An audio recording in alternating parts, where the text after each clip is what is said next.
ఈ రీతిగా అనేక మాధ్యమాల ద్వారా దేవుని యొక్క వాక్యాన్ని అందజేస్తున్నాం. అయితే దేవుని యొక్క నామ మహిమార్థం తెలియజేస్తుంది ఏంటంటే, దేవుడు నాకు ఈ మధ్య కాలంలో ఒక గొప్ప ఆధిక్యత ఇచ్చించున్నాడు. దైవ సేవకులు ఆల్రెడీ తాను సందేశాలు ఇచ్చారైతే రేడియోలో వస్తున్న సందేశాలు మరి ఈ కాలంతో పాటు మనం కూడా మారుతుండాలి కనుక మరి టీవీలో ప్రజల్లోకి అందుబాటులో ఉంది కనుక టీవీ కార్యక్రమాలు ప్రారంభించాం.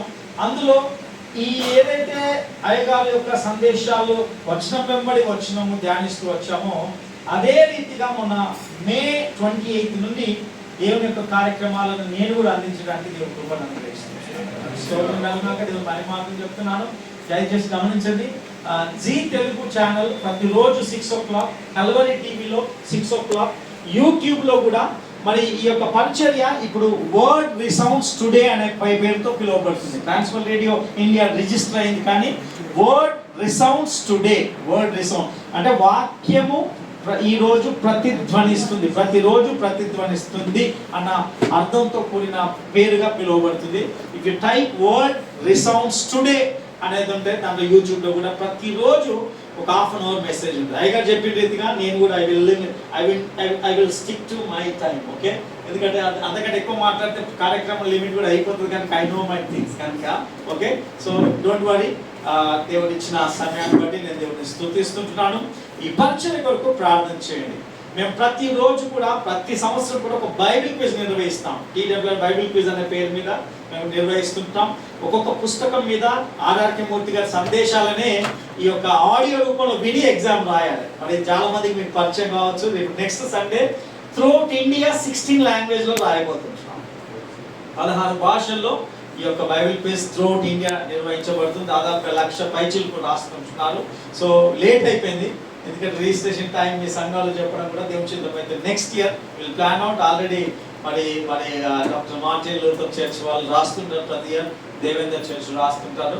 So maybe late information, anyhow దేవుని చిత్తం అయితే మళ్ళా ఎప్పుడైనా కలుసుకున్నాం. దేవుని నామానికి మహిమ కలుగాక. చిన్న మాట ప్రార్థన చేసుకొని ఇంత వాక్యాన్ని ధ్యానించుకున్నాం. అందరు కళ్ళు మూసుకొని దేవుని సేవకులుగా ఒక ఐక్యతతో కూడినటువంటి ఆలోచనగా ఒక ఫెలోషిప్ సహవాసంగా కూడుకోవడానికి దేవుడు ఇచ్చిన సమయాన్ని బట్టి దేవుడు మనల్ని బలపరిచి ఆదరించి ప్రోత్సహించి పులికొల్పబడిలాగా దేవుని యొక్క సహాయం కోరుతూ మన ప్రార్థనలు గడుపుదాం. పరిశుద్ధుడా నమ్మదైన దేవా, మీ దయగల పాదాలకు వందనాలు స్తుతులు చెల్లిస్తున్నాం. ప్రభా, ఈ యొక్క మధ్యాహ్న కాల సమయంలో నీ దీన ప్రియ బిడలుగా సేవకులుగా ప్రభా నీ యొక్క ఆజ్ఞను నాయన నెరవేర్చే బిడలుగా ఉంటున్న మేము కూడుకోవడానికి మీరు ఇచ్చిన గొప్ప ఆధిక్యతకై నీకు వందనాలు. ప్రభా, మేము మాకు అప్పగింపబడిన పనిలో మీరు ఇచ్చిన పిలుపు మేర మా సంఘాల్లో నాయన అనేక మందిని బలపరుస్తూ కుటుంబాలను ఆదరిస్తూ ప్రభా వారిని నడిపించడానికి వాడుకుంటున్నారు. మేము వ్యక్తిగతంగా మరొకసారి నీ వాక్యము చేత తెప్పరిల్లబడుటకు, బలపరచబడుటకు, నూతన ఉత్తేజంతో మరలా రెట్టింపైన శక్తితో ఈ మాసము పనిచేయటకు నీ కృప దయచేయవలసిందిగా ప్రార్థిస్తూ మరొకసారి యూపీఎఫ్ పెద్దలందరినీ దయగల స్థలకు అప్పగించుకుంటూ మా రక్షకులు నమ్మదైన యేసయ్య నామములో అడిగి స్తుతించి వేడుకుంటున్నాము తండ్రి. ఆమేన్. ప్రియమైన దేవుని సేవకులారా, నాకు ఇవ్వబడిన అవకాశాన్ని బట్టి మరొకసారి నేను దేవుని స్తుతిస్తుంటున్నాను. ఛాలెంజింగ్ ఏంటిదంటే దైవ సేవకులకు బోధించడం అంటే థాట్స్ షేర్ చేయడం. అంటే నాకు తెలుసు పెద్దలు ఉన్నారు చాలామంది వయసులో, కానీ నాకంటే పెద్దవాళ్ళు ఉన్నారు ఇక్కడ సేవ అనుభవంలో. నాకు ఈ టీడబ్ల్యూఆర్ పరిచర్యలో కూడా 25 సంవత్సరాలు.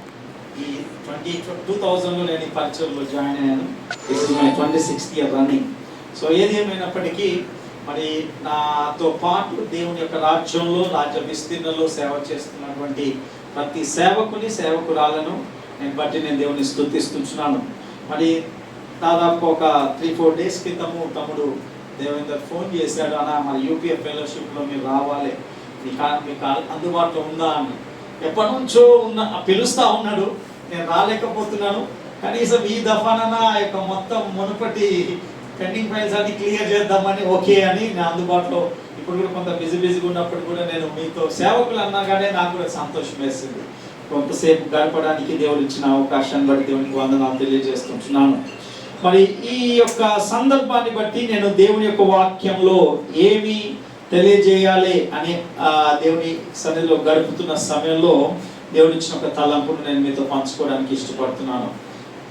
ఫిలిప్పీలకు రాసిన పత్రిక, అపోస్తలుడైన పౌలు ఫిలిప్పీలకు రాసిన పత్రిక 2వ అధ్యాయము 5వ వచనాన్ని మనము జ్ఞాపకం చేసుకుందాం, చదువుకుందాం. దయచేసి చదువుతారా? క్రీస్తు యేసునకు కలిగిన ఈ మనస్సును మీరును కలిగి ఉండుడి. ప్రియమైన దేవుని సేవకులారా, ఈ పత్రిక యొక్క నేపథ్యాన్ని కూడా నేను జ్ఞాపకం చేస్తాను. అఫ్కోర్స్ చాలా మందికి తెలుస్తుంది, అయినప్పటికీ నేను మళ్ళీ దీని యొక్క నేపథ్యాన్ని మీకు తెలియజేయాలని ఆశపడుతున్నాను. ఏంటంటే ఈ యొక్క ఫిలిప్పీ పత్రిక one of the prison episodes, చెర పత్రికలో ఒకటి. అంటే అపోస్తలుడైన పౌలు చెరలో ఉండి రాసినటువంటి పత్రికలు. అందులో ఎఫెసీ, కొలస్సీ, ఫిలిప్పీ, ఫిలమోను, ఈ 4 పత్రికలు తను జైల్లో ఉండి రాస్తుంటున్నాడు. జైల్లో ఉన్నప్పటికీ కూడా నీరో చక్రవర్తి కాలంలో మరి వాక్యము ఆగిపోవాలని, లేకపోతే వాక్యము రాకుండా ఉండాలని బలవంతంగా మరి ఆ యొక్క జైల్లో పెట్టబడిన సమయంలో వాక్యము ఆపు చేయబడలేదు. వాక్యము ప్రబలింది. వాక్యం ఇంకా అంతకంతకు విస్తరించినట్టుగా పరిశుద్ధాత్మ దేవుడు తను చక్కగా మన కోసం రాయించున్నాడు. నేను ప్రార్థనలో ఉన్నప్పుడు వాస్తవాన్ని చెప్పాలంటే ఆ ప్రార్థన మనవుల్లో చాలా మటుకు శ్రమలు, అంటే ఈ ప్రస్తుత దినాలు ముమ్మాటికి శ్రమల దినాల్లో ఉంటున్నాం, లేకపోతే అనానుకూల పరిస్థితులు, ప్రతికూల పరిస్థితుల్లో ఉంటున్నాం. It is not an a very simple easy going days కాదు కదా. వాతావరణ మార్పులు ఉన్నాయి, రాజకీయ మార్పులు ఉంటున్నాయి, మరి ఇంకోటి ఏంటంటే స్వేచ్ఛలో మార్పు ఉంటున్నది, మత రాజకీయాల్లో మార్పు ఉంటున్నది, అన్ని రకాలుగా ఎన్నో మార్పులు ఉంటున్న పరిస్థితులు. ప్రతి ప్రార్థన ఇంతకుముందు చక్కగా నడిపించిన దైవ సేవకుని కూడా నా ప్రత్యేక వందనాలు. We have remembered very authentic prayer request. అంటే ఒక అధికారపూర్వకమైన ప్రార్థన మనవులు మన ముందుకు తీసుకురాబడ్డాయి, మనం ప్రార్థించాం. అపోస్తలుడైన పౌలు కూడా శ్రమల్లో ఉండి రాస్తున్నటువంటి పత్రిక ఇది. లేకపోతే ఒక మాటలు చెప్పాలంటే తను ఏదో తప్పు చేసి జైల్లో లేడు, కానీ క్రీస్తును ప్రకటించడం ద్వారా, చార్ల్స్ కిర్క్ అనే వ్యక్తి గురించి చాలాసార్లు విన్నాం. So just like him, once upon A time he was put in to the prison. జైల్లో వేయబడ్డాడు. కారణం ఏంటంటే దేవుని కొరకు, దేవుని ప్రతినిధిగా నిలబడ్డాడు, దేవుని సువార్తను ప్రకటించాడు. దేవుని కొరకు నిలబడిన వ్యక్తిని తీసుకెళ్లి జైల్లో వేయబడ్డాడు. ఏమైనా దేవుడు బిడ్డలారా, ఒక జైల్లో, శ్రమల్లో, ఒక చెరసాల్లో ఉన్న వ్యక్తి తన యొక్క మైండ్ అంతా కూడా, తన యొక్క మనస్సు అంతా కూడా, తన దృష్టి అంతా కూడా యేసుక్రీస్తు మీదనే ఉంటూ వచ్చింది. ఈ ఫిలిప్పీ అన్ని పత్రికలు మంచివి, ఏది చెడ్డదని చెప్పను, కానీ ఫిలిప్పీ పత్రికలో చాలా బ్యూటిఫుల్, ఎస్పెషల్లీ సంఘానికి సంబంధించి అనేక లోతైన మర్మాలతో కూడిన విషయాలు వచ్చినాయి. దాంట్లో ఫిలిప్పీ పత్రిక ఒక్కొక్క అధ్యాయం ఒక్కొక్క టాపిక్లో, ఒక్కొక్క అంశాలతో కూడి ఉంచినది. ఈ 2వ అధ్యాయంలో కీవర్డ్స్ ఇస్ 5th వర్స్ ఏంటంటే క్రీస్తు యేసునకు కలిగిన ఈ మనసును మీరును కలిగి ఉండండి.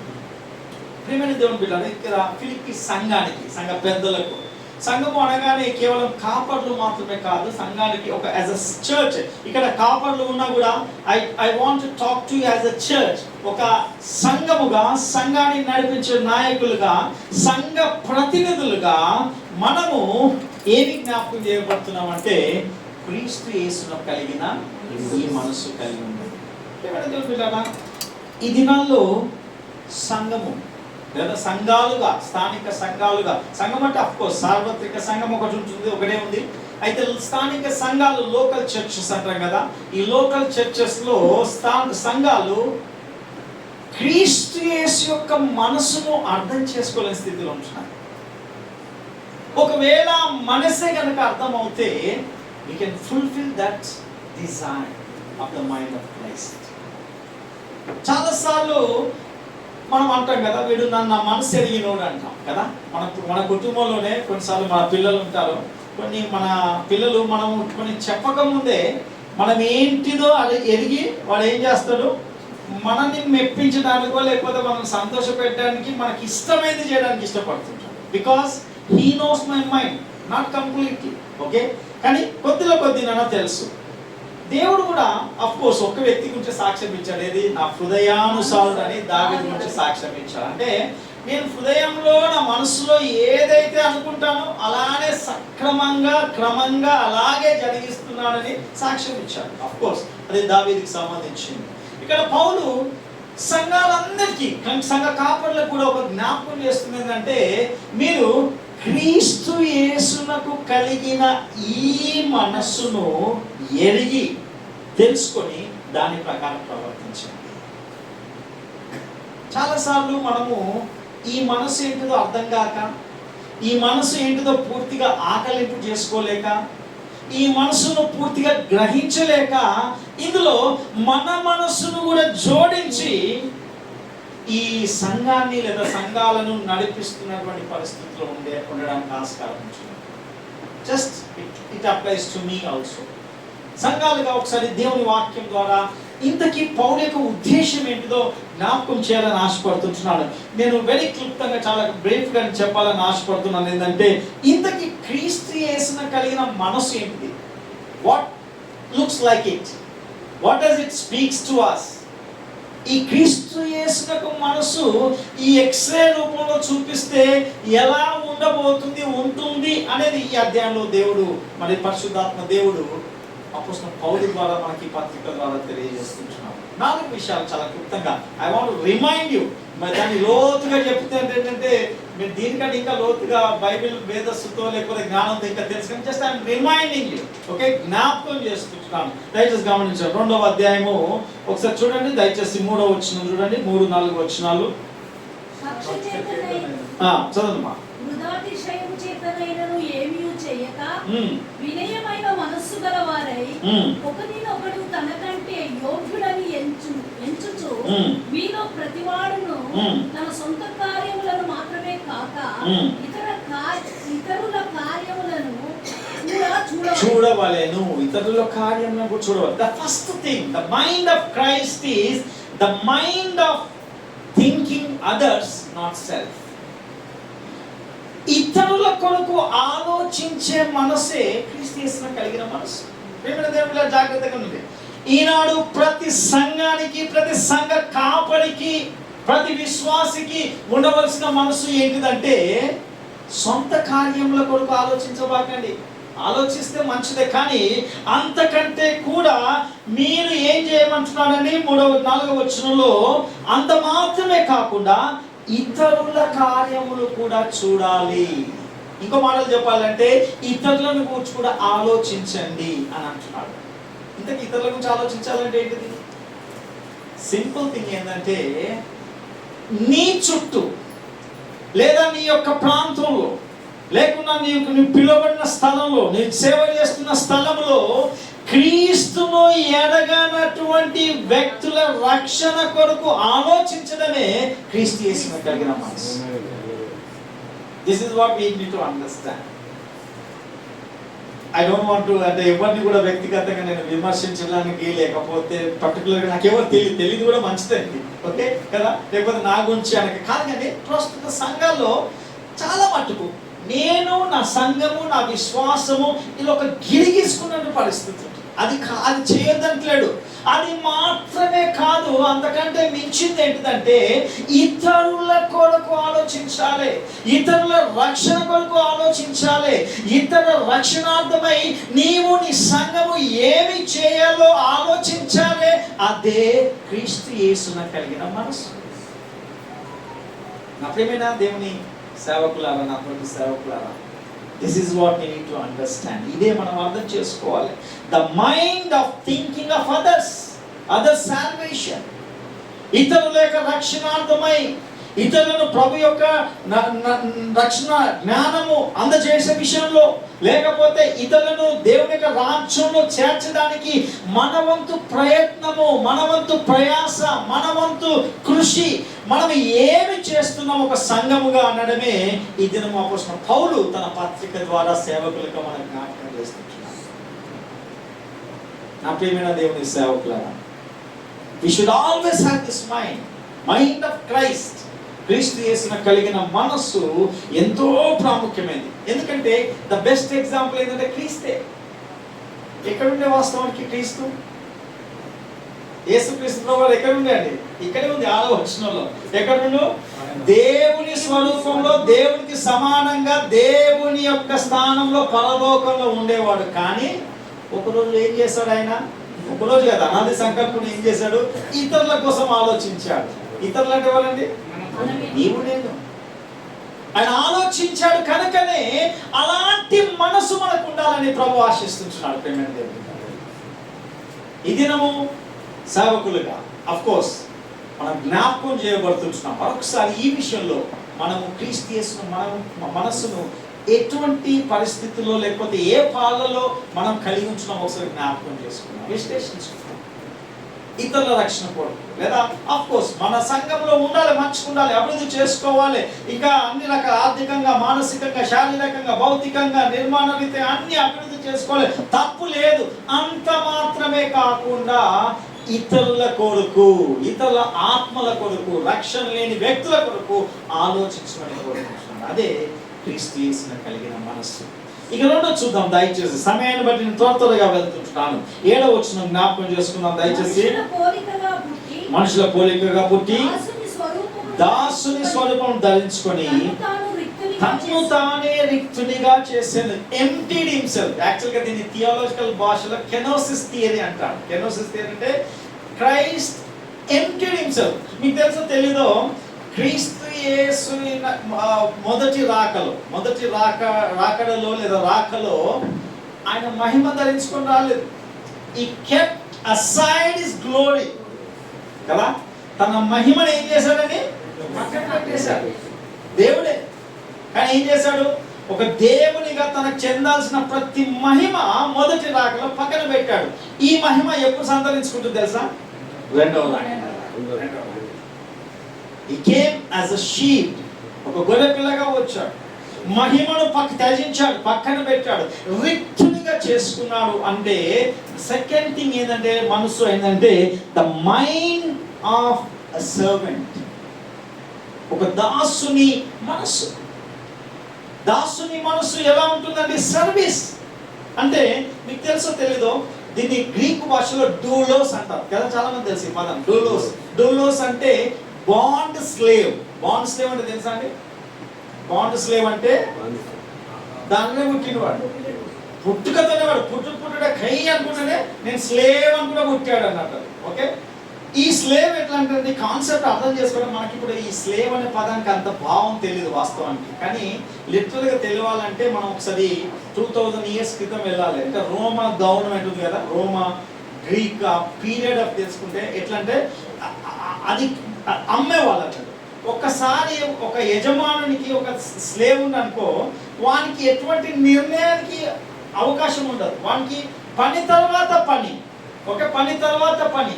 ఇంకా చెప్పాలంటే మనకు నిర్గమకాండంలో ఉంటుంది కదా, ఒక సేవకుడు ఒకవేళ వానికి స్వేచ్ఛ వస్తుంది. ఎప్పుడు చెప్పండి?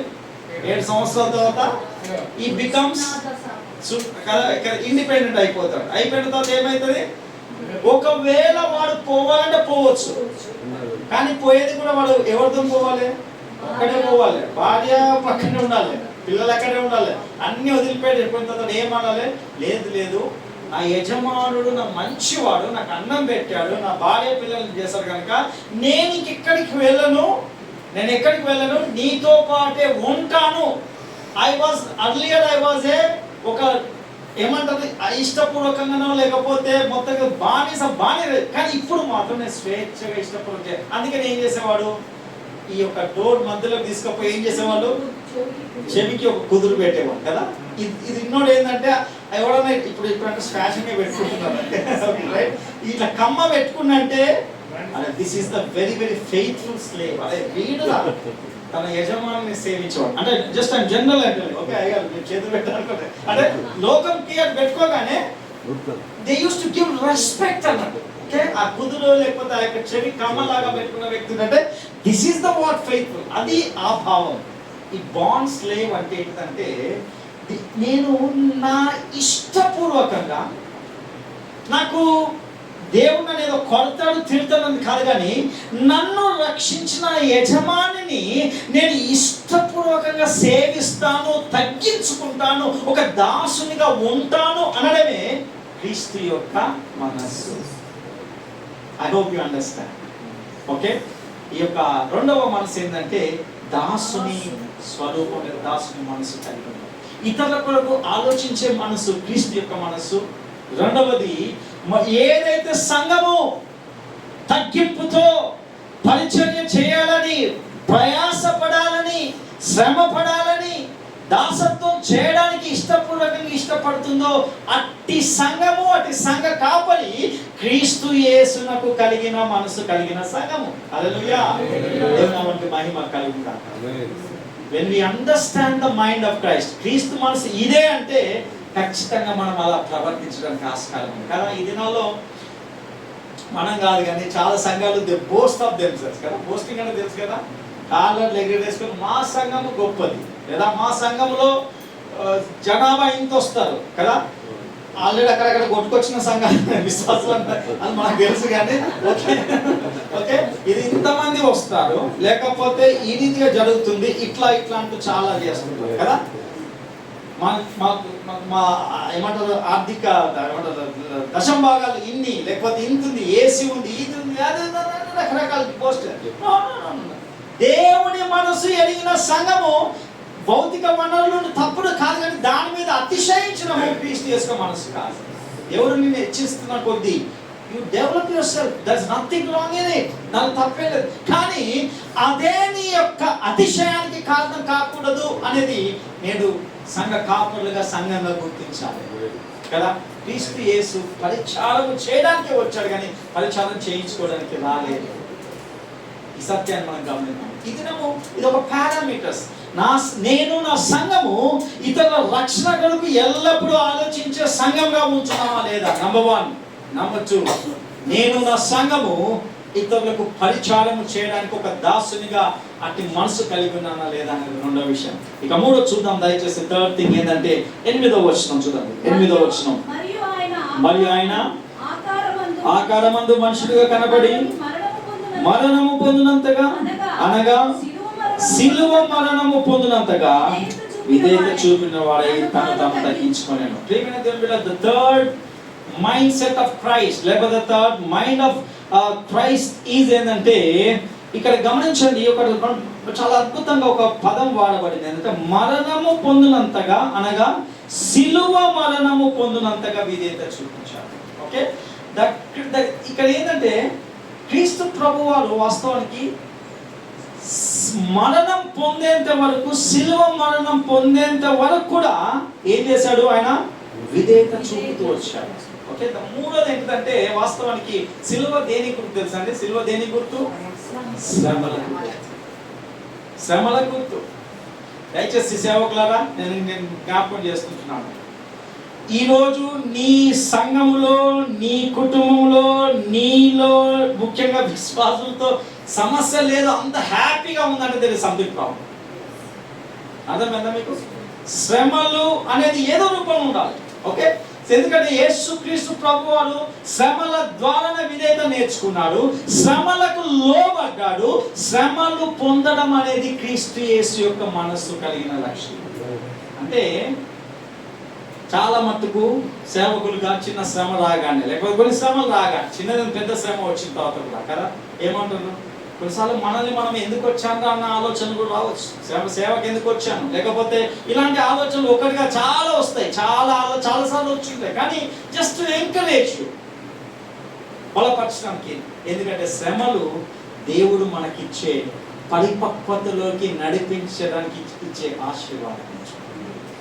కనుక ప్రియమైన దేవుని సేవకులారా, ఒకవేళ ప్రస్తుతము నీ కదా ప్రతి సంఘంలో కొంతమంది ఉంటారు, అంటే కొంతమంది ఏమంటారు వాళ్ళను, కొంతమంది రాటన్ యాపిల్స్ అంటారు కదా, కొంత మనకి ఇబ్బంది ముళ్ళుగా ఉంటారు కదా. ఎవరు లేరంటే చెప్పండి, నేను ఓకే సంఘాలు కాబట్టి ఫ్రీగా మాట్లాడుకుంటారు కదా కదా. ఎవరో ఒకరిద్దరు ఖచ్చితంగా ఒక ముళ్ళు ఉంటారు కదా. అప్పుడు నువ్వు చేయాల్సింది ఏంటంటే, ప్రభా ముళ్ళు తీయొద్దు, ఏమనాలి, నీ కృప ఓకే, నీ కృప నాకు చాలా. ఎందుకంటే శ్రమ దేవునికి లక్ష్యం. ఇది క్రీస్తు యేసు మనసు. కనుక don't want be discourage, I don't want to discourage you కదా, డోంట్ బి డిస్కరేజ్. మీరు దయచేసి గమనించాల్సింది ఏంటంటే క్రీస్తు యేసు మనసు కలిగిన మనసు ఏంటంటే ఆ శ్రమల్లో కూడా దేవుని చిత్తానికి లోబడడం, విధేయత చూపడం అనేది క్రీస్తు యేసు మనసు.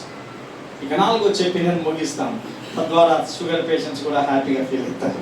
ఓకే, 4 చూడండి దయచేసి. 9, 10, 11 వచనం చదువుతారా దయచేసి. పరలోకమందున్న వారిలో గాని, భూమి మీద ఉన్న వారిలో గాని, భూమి క్రింద ఉన్న వారిలో గాని ప్రతివాని మోకాలును యేసు నామమున వంగునట్లును, ప్రతివాని నాలుకయు తండ్రి అయిన దేవుని మహిమార్థమై యేసు క్రీస్తు ప్రభువని ఒప్పుకొనున్నట్లును, దేవుడు ఆయనను అధికముగా హెచ్చించి ప్రతి నామమునకు పైనామమును ఆయనకు అనుగ్రహించారు. ఇక్కడ వాస్తవానికి 9, 10, 11 వచనాల్లో మనం గ్రహించాల్సింది ఏం తెలుసా, క్రీస్తు ఎలాంటి మనసు కలిగిందంటే తన యొక్క పరిచర్య అంతటిలో ఎవరిని మహిమపరుస్తూ వచ్చాడండి కదా. He never took the glory. గమనించండి, ఓకే, ఏ చిన్న మిరాకిల్ అయినా ఏదైనా కూడా తండ్రిని మహిమపరిచాడు కదా. దేవా నేను మహిమపరుస్తున్నాను అంటాడు కదా, నువ్వు నాకు అప్పగించిన పని ద్వారా నేను నిన్ను మహిమపరచాను అంటున్నాడు. అంటే క్రీస్తు యొక్క లక్షణం ఏంటి తెలుసా మీది, తండ్రి అయిన దేవుని మహిమపరిచి, తద్వారా తండ్రి అయిన దేవుడు కూడా అన్ని నామముల కంటే పై నామముగా ఆయనను మహిమపరిచాడు. Glory to God. క్రీస్తు యేసును కలిగిన మనసు సింపుల్ గా చెప్పాలంటే he always glorifies God. అన్ని వేళలా తండ్రి అయిన దేవుని మహిమపరిచేవాడు. ఇక్కడ నేర్చుకోవాల్సిన సత్యం ఏంటంటే, సింపుల్ థింగ్ ఏంటంటే, you cannot steal the glory of God. దేవుని యొక్క మహిమను నీవు గాని నీ సంఘము గాని దొంగిలించడానికి వీలు లేదు. That is what we need to understand. ప్రియమైన దేవుని బిడ్డలారా కదా, ఈ దినాల్లో నేను ఎవరి పేరు చెప్పను కదా, పరిచర్య అంతా కూడా తను, తన కుటుంబము, తన వ్యక్తి, తన వ్యక్తిగతంగానే మహిమ పొందుకునేది కానీ దేవునికి మహిమ లేదు. మీరు అప్లై చేసుకోవచ్చు ఎవరికంటే ఎవరికి. I don't want to mention anybody's name. ప్రియమైన దేవుని బిడ్డలారా, ఒక సంఘానికి అలా ఉండకూడదంట. దేవునికి వాక్యం చెప్తుంది, క్రీస్తు యేసు మనసు ఎప్పుడంటే కూడా అది ఎంత అద్భుతమైన కార్యమైనా, ఎన్ని ఉన్నత కార్యాలు జరిగినా, ఎంత గొప్ప జరిగినా ఎవరికి మహిమ చెందాలి? దేవునికి మహిమ చెందే విధంగా ప్రవర్తించే సంఘమే క్రీస్తు యేసునకు కలిగిన మనసును కలిగిన సంఘము. హల్లెలూయా. ప్రియమైన దేవుని బిడ్డలారా, దేవుని సేవకులుగా నేను జ్ఞాపకం ఈ 4 సంఘానికి క్రీస్తు యేసును కలిగిన మనసు యొక్క 4 గొప్ప సుగుణాలు ఉన్నాయి. కనుక just I want to encourage as a individual గా మనందరికీ దేవుడు కదా. నేను అంటాను, సేవలో ఉండడం అనేది దేవుడిచ్చిన ఆధిక్యత, నో డౌట్ కదా. నేను 20 సంవత్సరాలుగా నా థియాలజికల్ అవన్నీ స్టడీస్ ముగించిన తర్వాత నేను అనుకోలేదు. చాలాసార్లు నేను కూడా మై సెక్యులర్ ఎంఫిల్ చేశాను, థియాలజికల్ MDA చేశాను. ఇవన్నీ చేసినా కూడా ఒక్కోసారి అనిపిస్తుంటుంది కదా, కొన్నిసార్లు మనకు అనుకూల పరిస్థితి లేనప్పుడు వేరే ఫీల్డ్ పోతే బాగుంటుండే కదా అన్నట్టు వస్తుంటుంది శ్రమలు పరిస్థితి. కానీ దేవుడు నన్ను అనేక సార్లు హెచ్చరిస్తూ, బలపరుస్తూ, ప్రోత్సహిస్తూ చాలాసార్లు దేవుడు నన్ను బలపరిచింది. అదే దేవుడు మిమ్మల్ని చాలాసార్లు సేవకులుగా, నాకంటే అనుభవం కలిగిన వయసులో సేవ పరిచయలో ఉన్నటువంటి వ్యక్తులు మీరు కూడా కొన్ని వందల సాక్ష్యాలు చెప్పగలరు. Just I want encourage till he comes. ఆయన వస్తారు, త్వరలోనే వస్తారు. క్లౌడ్ బస్టర్స్ అవుతున్నాయి. ఎన్నడూ అనుకోని అమెరికా స్వేచ్ఛ దేశం అనుకున్న అక్కడ కూడా సువార్తలు చంపబడుతున్నారు. ఓకే, లేటెస్ట్ ఎన్నో మార్పులు ఎంచున్నాం. అంటే it is all showing Christ coming is imminent. క్రీస్తు యొక్క రాకడ చాలా సమీపంగా ఉంటుంది. కనుక అంతవరకు మనం ఓపికతో కనిపెడుతూ దీన్ని మహిమపడదాం. ఫలానమ్మకమైన మంచి దాసులను పిలుపు పొందడానికి మనం సిద్ధపెట్టుకుందాం. అంతవరకు దేవుడు మనల్ని ఆశీర్వదించి బలపరిచినాక. Once again thank you so much అయ్య గారు. I hope I finished my message within your only time. Okay, thank you so much.